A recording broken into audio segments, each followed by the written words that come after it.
Hey everyone, it's Mr. G here. I'm going to give you guys some notes. We're going to be reviewing Eureka Math Grade 5 Unit 3 Lesson 2. The actual title of this lesson is Make Equivalent Fractions with Sums of Fractions with Like Denominators. I'm using my phone to make this video, and tomorrow I'm getting my new phone stand, so the quality of that should be a little bit better in the days to come.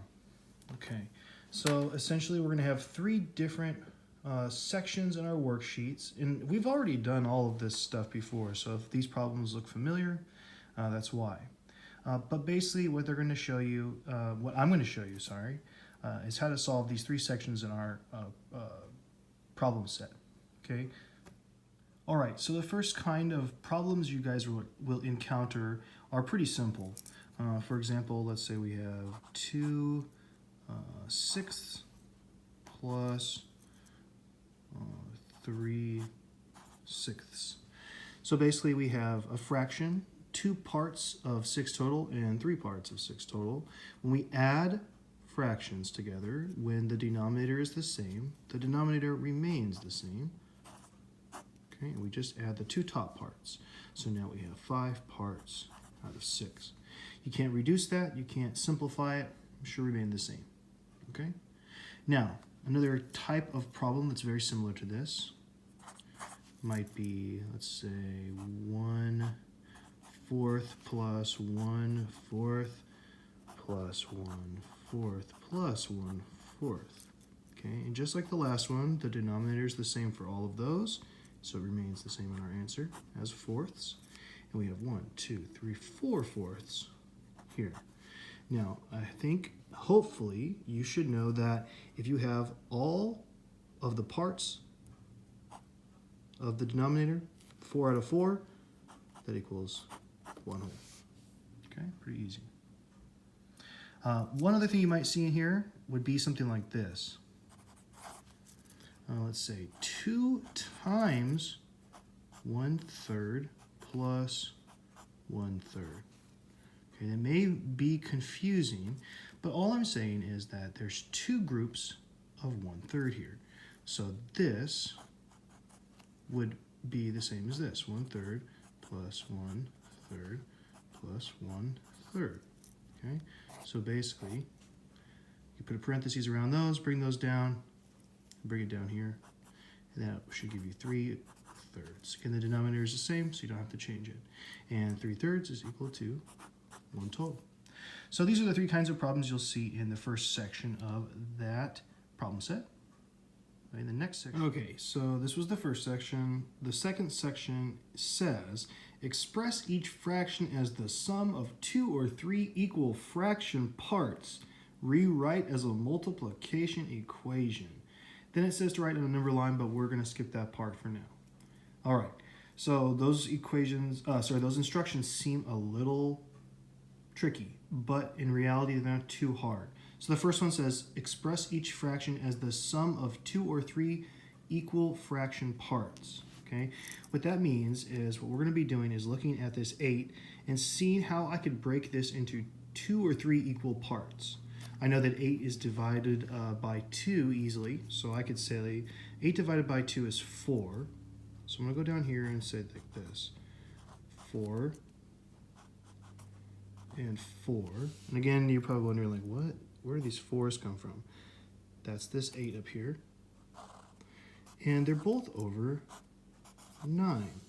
So if we added 4/9 plus 4/9, our answer would be 8/9. Okay, so basically the first step is take your fraction and write it as 2 smaller fractions. Okay.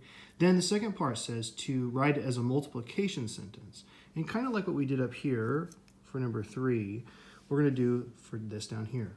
So I have 4/9 and 4/9. So I have 2 groups of 4/9. So I could say that is 2 times 4/9. And that would be my answer right there.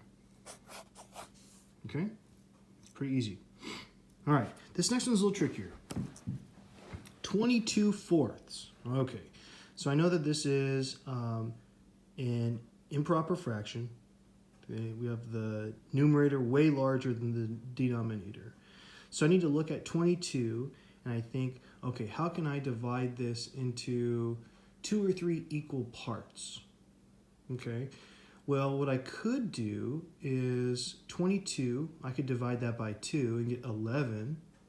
So that would work. It looks kind of weird, but okay, I get 11 here. I'm gonna do it also an 11 here. And those are both over 4. 11 fourths. It's kind of a really random fraction there. But technically, we've divided 22 into 2 equal parts. And if we add those together, they would give us 22 fourths. Okay, and then the next part is we have to write this as a multiplication sentence. So again, I have 11 fourths and 11 fourths. 2 groups of 11 fourths.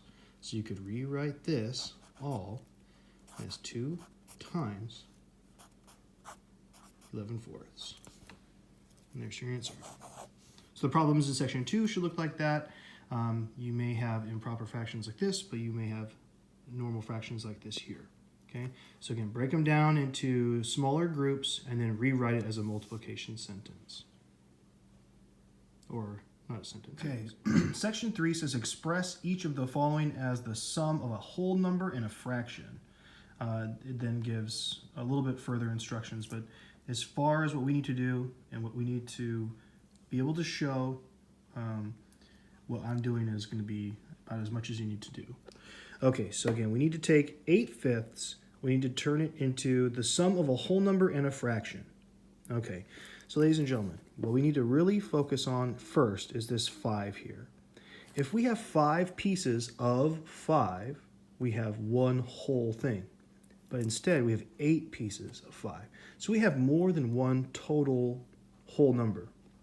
Okay, but what this wants us to do is write it as the sum of a whole number and a fraction. I know a whole number of fifths is going to be 5 fifths. Okay, so ladies and gentlemen, if you're wondering, well, what is the other part? What is the other fraction? Basically, what I need to do is figure out 5 plus what is going to equal 8. Okay, so if you're not really sure, just go 8 minus 5. That should be relatively easy, gives you 3. So if we break this into the sum of a whole number, 5 fifths, plus a fraction, 3 fifths, okay, this is what it would look like. So technically we could write this as 1 plus 3 fifths, or as an answer, 1 and 3 fifths. Okay, so again, taking this top number, okay, then figuring out what the whole number is, so 5 fifths, and then what's left over out of that 8. So if I take 5 away from this 8, it gives me 3 left. So 5 fifths, or 1, plus 3 fifths gives me 1 and 3 fifths. So we could say 8 fifths is equal to 1 and 3 fifths. Okay, hopefully that wasn't too confusing. Let's try this next one, a little bit trickier. 25 eighths. Oh my Lord. Okay, what I do know, ladies and gentlemen, is if I have eighths, a whole number is going to be 8 out of 8. Okay, so if I take 8 away from 25, I'm still going to have quite a bit left. Okay, so I know if I do this, 8 over 8, okay, so that's, again, 1, 2, and let's do 8 over 8 again. Okay, so if we were adding all these up, just like a normal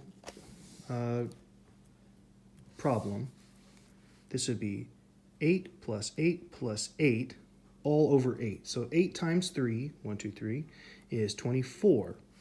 Okay, so 24 is just 1 less than 25 on the top. So what we could say is, I'm going to erase this 24 here. So 8 over 8, 1, 8 over 8, 2, 8 over 8, 3. So that's 24 eighths, plus we have 1 left over. And again, this is all because we had 25 eighths to start with. So 8 plus 8 plus 8, 8 times 3, okay, is 24. So you can say this is 24 eighths, or 3. plus that 1/8 left over, and then your final answer would be 3 1/8. Okay, so again, I know that I'm going kind of quick here. Hopefully this is all ringing a bell. This is all should be reviewed. We've done this in class before. So again, yeah. So again, 25/8. We want to break that into whole numbers and a fraction. 8/8, 8/8, 8/8. 1, 2, 3 plus 1/8 would give us 25/8 total. So 24/8 equals 3. And then add that last 1/8 on the top, and that gives us 3 1/8. So you'll see problems like that on section 3 of the problem set.